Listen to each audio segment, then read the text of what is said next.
भगवान की बातें। इस YouTube चैनल पर आपके लिए अब तक 26 कैप्सूल आ चुके हैं गुरु महिमा के ऊपर, जिसमें गुरु और शिष्य से संबंधित अनेकों बातें की गई। और पिछले कैप्सूल में हमने चर्चा करी गुरु की कृपा की, वो कृपा जो कि शिष्य को इस भव सागर से पार तार देती है, वो कृपा जिसके लिए सब शिष्य ललायत रहते हैं, वो कृपा जो गुरु कुछ शिष्य में देख कर करते हैं।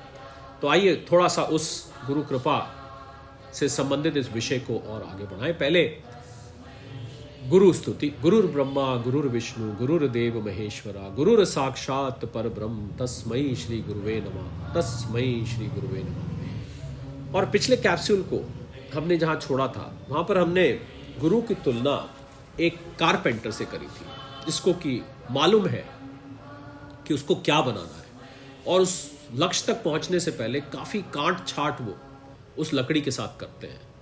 और उस काट छांट में निर्दयता भी होती है, कहीं काटना होता है, कहीं रंदा मारना होता है, कहीं इसे छीलना होता है, जो कि शिष्य को बहुत एडवर्स लग सकता है, शिष्य को बहुत कष्टदायी लग सकता है, शिष्य को बहुत अप्रिय लग सकता है। परंतु गुरु जानते हैं कि उसका लक्ष्य उसको क्या बनाना है, तो ये काट छांट जरूरी है और इसी को समझना शिष्य के लिए बहुत जरूरी है। तो जब कारपेंटर लकड़ी को एक कोई उपयोगी या कोई उद्देश्यपूर्ण और कोई सुंदर वस्तु के रूप में कन्वर्ट कर देता है, तो उसी तरह गुरु शिष्य को एक मुक्त प्राणी के रूप में परिवर्तित कर देते हैं, ताकि वो बहुतों का आगे मार्गदर्शन और प्रकाश भी बन सके।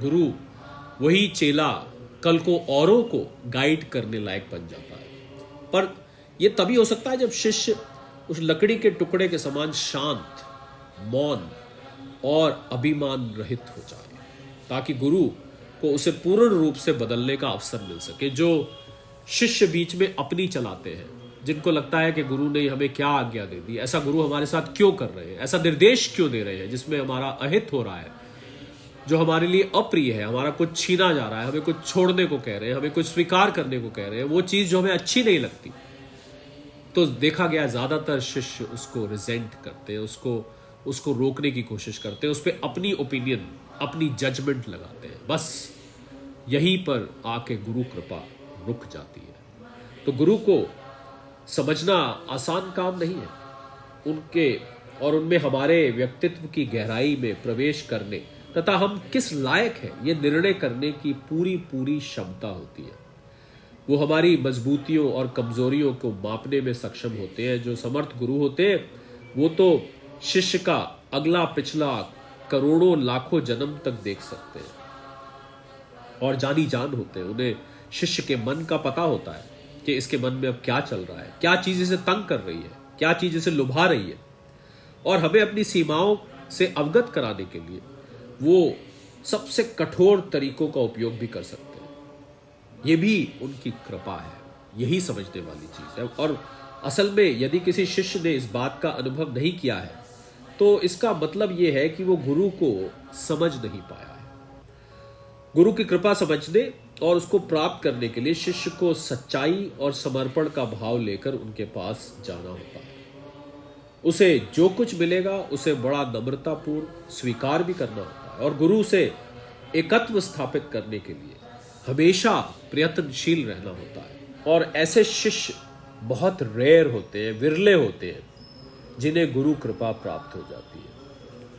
और जिन शिष्यों को ये कृपा प्राप्त हो जाती है, वो सबने दो बातें जरूर कही है। अगर हम इतिहास उठा के देखें तो एक तो वो इसके योग्य नहीं थे, और दूसरा वो कहते हैं कि पता नहीं क्या चीज देखकर गुरु हम पर प्रसन्न हो गए, क्योंकि इस मनुष्य में इतने अवगुण भरे हैं कि उसे ये यकीन ही नहीं होता कि गुरु ने उन पर कृपा कर दी। पर फिर भी गुरु कुछ ऐसी बात देख लेते हैं जिसके बाद वो कृपा की अपनी दृष्टि, कृपा का वो स्पर्श, कृपा का वो संकल्प उस शिष्य के लिए कर देते हैं। तो हमें लगता है कि किसी भी शिष्य को गुरु के प्रति पूर्ण समर्पण करना चाहिए, गुरु में शर्तें नहीं रखनी चाहिए, गुरु की सेवा में कंडीशंस नहीं डालनी चाहिए। अगर उसको कभी सेवा से, गुरु की किसी आज्ञा से, गुरु के किसी निर्देश से कष्ट भी हो रहा है, तो शायद यही गुरु की परीक्षा हो, और इस परीक्षा में उत्तीर्ण होने पर ही वो उस कृपा का पात्र बनेगा।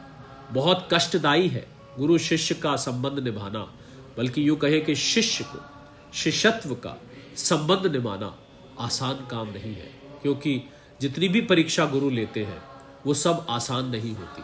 उसमें से कुछ एक परीक्षा अत्यंत कठिन होती है। उसमें शिष्य को कहीं ठेस, कहीं दुख, कहीं पर उदासी अवश्य आ सकती है।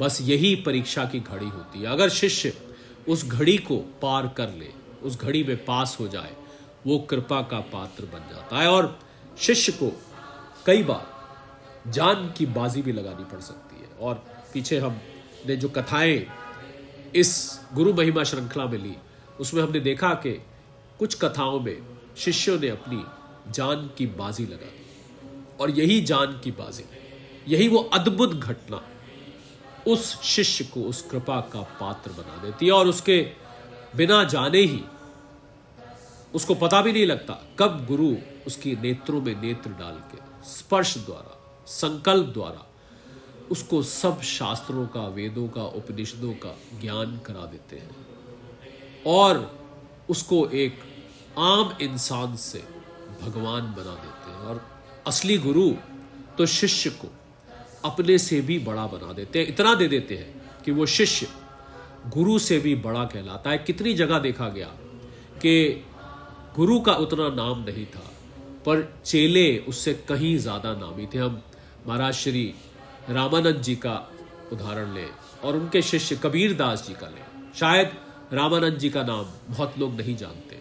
उन्होंने अनेकों ब्रह्मज्ञानी बनाए। ऐसा कहा जाता है उन्होंने 16 ब्रह्मज्ञानी बनाए, जिनमें से एक कबीर दास जी थे। और कबीर को घर घर में जाना जाता है, कबीर की पुस्तकें पढ़ाई जाती हैं, कबीर को यूनिवर्सिटीज़ में प्रिस्क्राइब किया जाता है, और कबीर के बारे में लगभग जो लोग अध्यात्म से जुड़े हैं सब जानते हैं। परंतु शायद उनके गुरु स्वामी रामानंद को इतने नहीं जानते। तो वो गुरु शिष्य को अपने से भी बड़ा बना सकता है, ऐसी गुरु की विशेषता है। बस यही हमारा लक्ष्य है गुरु महिमा का। और मुझे लग रहा है गुरु कृपा में गुरु महिमा सबसे ज़्यादा निखर के आती है, क्योंकि गुरु की महिमा सबसे बड़ी यही है कि वो शिष्य के ऊपर ऐसी कृपा करते हैं जिससे शिष्य को कण से आकाश में पहुंचा देते हैं और शिष्य को कुछ का कुछ बना देते हैं। शिष्य का जीवन का काया कल्प हो जाता है। यही नहीं, उसका सांसारिक जीवन भी पलट जाता है, बदल जाता है। उसका सोचने का तरीका बदल जाता है। उसको लगता है मैं पहले वो व्यक्ति था ही नहीं जो मैं अब हूँ। यही गुरु कृपा की, गुरु की महिमा है। तो इन्हीं शब्दों के साथ गुरु महिमा के इस कैप्सूल को यही विराम देते हैं।